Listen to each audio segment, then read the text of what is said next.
Well, we begin with Alexandria Hoff with the very latest on this D.C. crime crackdown. Hello, Alex.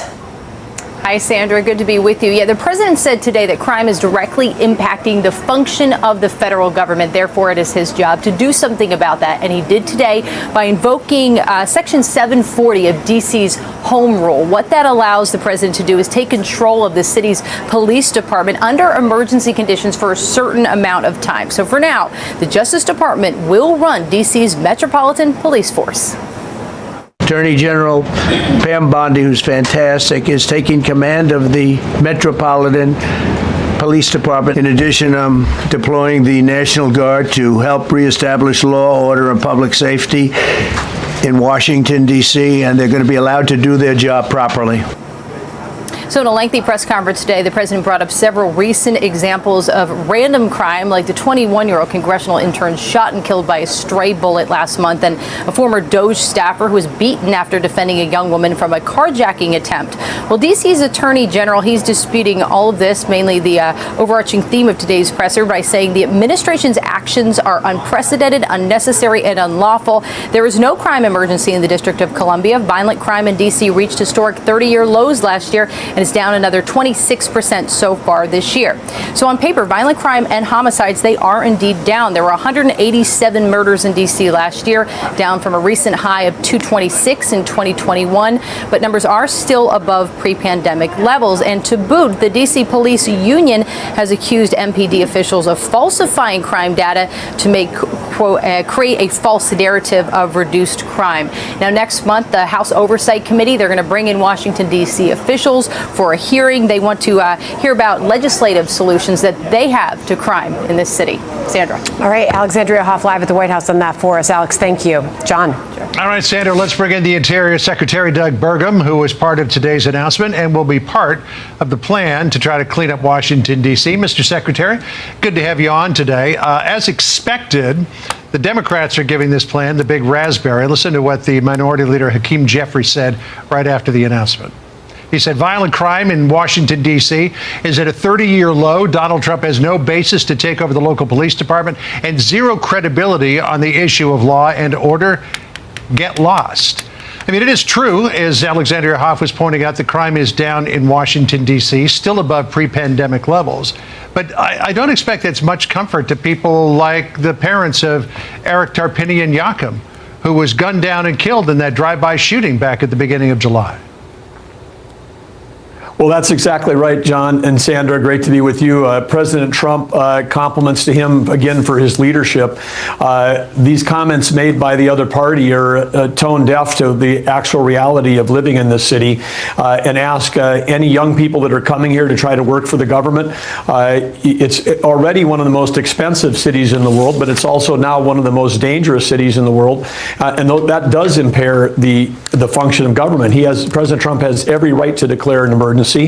And how Interior is involved is because the U.S. Park Police, which is the nation's oldest federal police organization, formed by George Washington in 1791, has responsibility for the National Mall and all the triangle and circle parks that spread across the D.C. metro area, as well as the parkways that extend into Maryland and Virginia. So they've been on the tip of the spear, and I tell you, the rank and file of the Park Police, the U.S. Park Police, is so happy with President Trump because they're now having a leader that's willing to support enforcing the laws. Under President Biden in this system, many of these federal law enforcement agencies were hamstrung, and already since President Trump wrote an EO in March 27th of this year declaring that the D.C. was going to be made safe and beautiful, the U.S. Park Police have removed 70 homeless camps that were allowed to exist under the Biden administration and has taken down over 80 instances of graffiti across our beautiful monuments. All right, Mr. Secretary, great to have you on the program. So get ready for it because those D.C. protesters are singing again. Listen here. I'm deploying the National Guard to help reestablish law, order, and public safety in Washington, D.C., allowed to do their job properly. You will see them flowing into the streets of Washington in the coming week. At your direction as well, sir, there are other units we are prepared to bring in. Other National Guard units, other specialized units. They will be strong, they will be tough, and they will stand with their law enforcement partners. Free D.C., we shall not be moved, just like a tree that's planted by the water. Free DC, free DC. All right, well, eventually they got to the protesters there. Free DC, free DC. How do you respond to those that are taking to the streets to protest this move? Well, President Trump at the press room at the White House today, potentially an all-time White House American record for most number of press that showed up.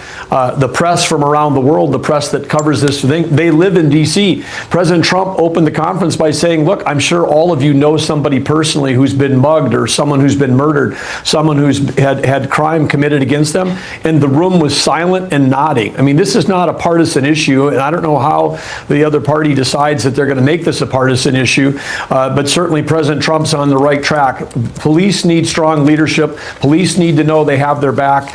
We've defunded police in our major cities. That's been a campaign promise of Democrats, which makes no sense, because if people have a right in this country to have an opportunity to go out to dinner with their family, to have their kids feel safe, and particularly here in the nation's capital, where we have tens of millions of visitors a year from around the world that come to see our monuments, our free museums. This is the place where we showcase America, and we can't showcase America in a place where the police are not allowed to enforce the law. President Trump has the back of police, not just here, but across the country. And I tell you, the rank and file police are thrilled to have leadership that is supporting them. If I could just add a personal note, Mr. Secretary, I've lived in Washington, D.C. twice, once from 1999 to 2007, and then 2016 until now. And it's probably where I'll stay for a number of years. Back my first stint here, I never thought about looking over my shoulder when I was walking around the city. Obviously, there were places that you would strategically avoid at certain times. But now, I mean, just walking to the post office across the street, you're looking over your shoulder. And here's what Jeanine Pirro, the U.S. Attorney for the District of Columbia, said about crime in the city. Listen here. I see too much violent crime being committed by young punks who think that they can get together in gangs and crews and beat the hell out of you or anyone else. They don't care where they are. They can be in DuPont Circle, but they know that we can't touch them. Why? Because the laws are weak. So, I mean, you've got the perpetrators mostly being young people, as we saw with the drive-by shooting of Eric Tarpinian Yakum. It was young people who were going after a rival. That happens across the city. You could be walking anywhere in the city these days and potentially be mugged or even shot, as happened in Mount Vernon Square, which wasn't far from where Tarpinian Yakum was killed, when that fellow was sitting in his car waiting for his wife to come out of work, and some crazed gunman just shot him dead. The thing with Washington, D.C. these days is you don't feel safe anywhere. How is this going to change that?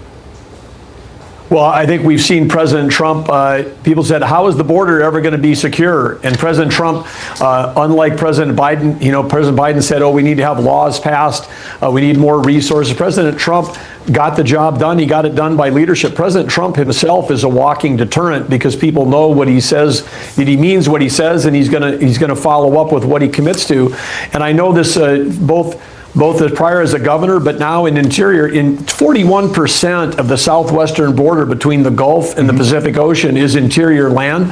President Trump got that border shut down across the 5 law enforcement agencies that are covered in interior. I got to tell you, all of those law enforcement agencies that work on the border, whether it's National Park, Bureau of Land Management, U.S. Fish and Wildlife, Bureau of Indian Affairs, they are all so happy to have a commander-in-chief. And now right here in Washington, D.C., we got a commander-in-chief that says enough is enough. When we're going to be, we should be the richest and we're the most powerful capital in the world. When people come to visit here, this should be the safest place in the world to match the vision for what we have for America, and President Trump's going to get that done. Yeah, I mean, looking at 2024, over 2,100 violent crimes in D.C. In 2025, it's 1,586 so far, and it's hard to believe that there are some who are they're okay with that. We see you doing something about it, and we appreciate you coming on. Thank you so much. Thanks, Mr. Secretary. Well, thank you both, because that statistics saying they're down in D.C., but we're still on the top, the global leader in the most homicides of any capital in the world. That's something that every American should care about. Thank you both. Thank you.